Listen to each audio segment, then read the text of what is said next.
Eggs is Eggs, written by Nilgin Yusuf. Interior kitchen, morning. We were in a bright Manchester kitchen.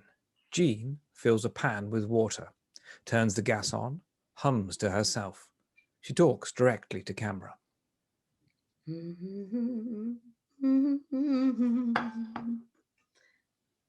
It takes 4 minutes to boil an egg. That's all. Well, if you like it soft and runny. If you prefer it hard-boiled, then 6 or 7. Delia says, if you put a tiny prick in the shell, it creates an air pocket, but really, who can be bothered with that? Life's too short. You don't need to pierce eggshells to stop them cracking. You just have to be gentle. Leaves an egg on a spoon into a saucepan of boiling water. Very gentle. Sometimes I like a wobbly egg and sometimes I like a solid egg. It depends on all sorts. The weather, my mood, if I have a sore throat. Jean picks up an egg timer and turns it around with evident satisfaction. We hear grains of sand descending. The ritual is so satisfying. Seeing those grains of sand marking time is strangely soothing. You can't make the grains go up, only down.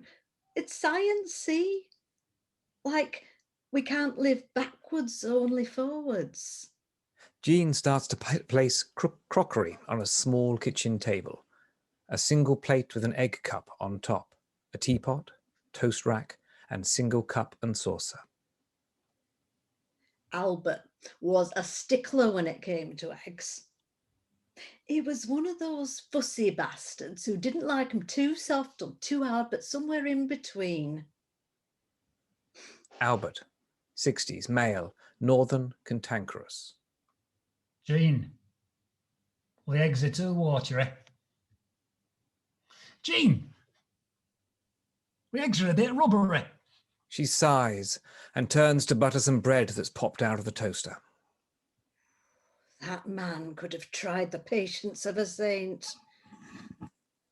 I don't think Albert ever quite appreciated how long I spent preparing food.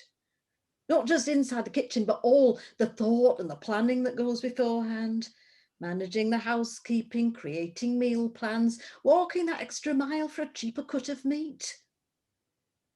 He was a very mean man. Mean with his money and mean with his smiles. Over the years, the topics of our conversation reduced like a slow simmering stock, but food could always guarantee some form of conversation.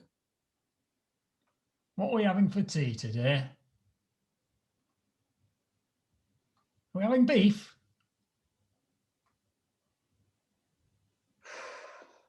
On this merry-go-round of meal times, I was constantly laying the table, tidying away, laying the table, tidying away. Albert was as particular about timing as he was about the consistency of his albumin. 8 a.m. breakfast, 1 p.m. lunch, 6 p.m. dinner. I was like his flaming dinner lady, a wife by any other name. He liked toad in the hole, with a dash of mustard, steak and kidney pudding with a hint of Worcester sauce, shepherd's pie lamb, hot pot, traditional British dishes, and I count chicken curry in that. All homemade, none of this ready meal rubbish. If I had been a dinner lady, I'd have been paid. But this relentless provision of meals was utterly thankless. After all that labouring in steam, up to me elbows in suet or pastry, he'd pick up his knife and fork and shovel it down the gob without a word of gratitude.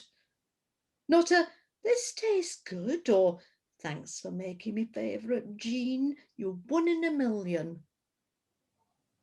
He'd just masticate.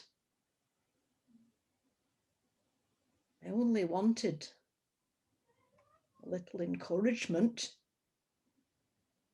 The thing that used to rile me to the point of, well, was him reading his paper at the table. He'd rather do the crossword than talk to me. Give us a clue, I'd ask, but he didn't think I was clever enough for crosswords. It's not the picture crossword, Jean. But he would open his mouth to complain. The meat's a bit sinewy. Pastry's a bit dry. You've boiled this cauliflower half to death. Who do you think you are? I felt like saying. J. frickin' Rayner? The water in the saucepan bubbles and boils. Jean smiles. The science behind boiling an egg is fascinating. As the heat intensifies and the water gets hotter, all the molecules crash around. I can almost hear them. Sound of frenetic molecules making crazy sounds. Eventually, the bonds holding the amino acid chain together break apart, causing the egg proteins to unfold and clump together. The longer the egg's in hot water, the tougher it gets. Jean turns the gas off, tips the water down the sink with a terrific whoosh of steam. A cascade of cold water makes the egg rattle in the saucepan. Jean carries her egg in a spoon to the breakfast table and pops it in her egg cup. With great precision and expertise, Jean decapitates her boiled egg and starts to eat. One day, out of the blue, Albert developed these agonizing stomach cramps. He was hardly ever ill, didn't really believe in sickness. Whenever I had a backache or a migraine, there'd be very little sympathy from Albert. So all this doubling up and moaning was quite unlike him. He went very grey around the gills. Are you sure you won't have some crumble? I said to him. Flashback to Jean helping a weakened Albert slowly upstairs to bed. Go on, dear, let's get you to bed. Bedroom, evening. Albert is in bed looking deathly pale and afraid. I'm bringing you up some more milk. It might help you settle.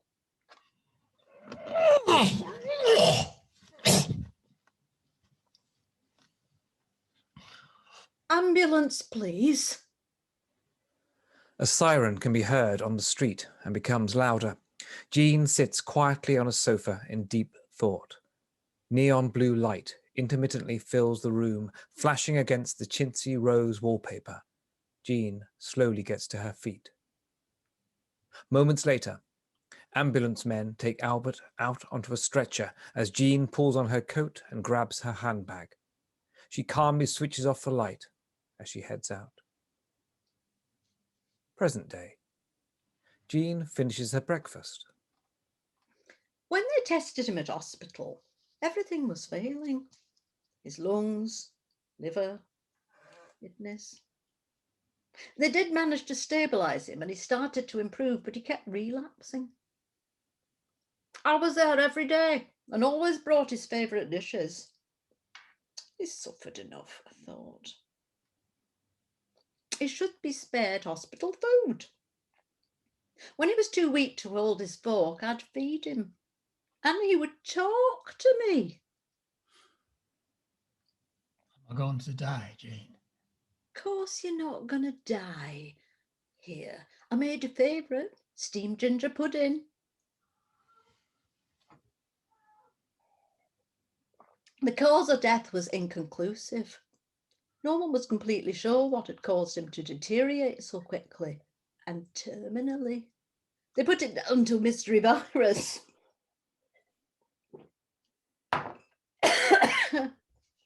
It was like a shadow of himself. Eventually, he just faded away. The first few weeks after Albert passed were ever so odd. I found myself getting twitchy at certain times, at 8 and 1 and 6. Finally, it sunk in. I would never have to present another meal at an anointed hour ever again. I had lots of opportunity to reflect on our lives together. Jean stands up, takes her egg timer and flips it over again. All that time, all those meals, what did it amount to? I was asked by the funeral director what I wanted doing with Albert, and I wondered, should I scatter him somewhere or grow something out of him? Ashes are very good for plants. Miserable tool rag that he was, it was hard to imagine him not being around anymore. Funeral parlour, day. Could we put him in an egg timer? That's a most unusual request. Don't think I've had that one before. It would be a great comfort having him close by. Let me look into it, Mrs. Stone. Please, Jean. Kitchen, day. Can you believe they found a bespoke maker of egg timers in Preston? He worked with a glassblower from Macclesfield, and between them they designed this beautiful object from walnut. Jean picks up and admires the egg timer. Now he's home with me. He sits on his little shelf, being useful. Every morning I take great pleasure in turning Albert upside down and watching him trickle through a grain at a time. It's the first time he's ever helped in the kitchen, and not a squeak.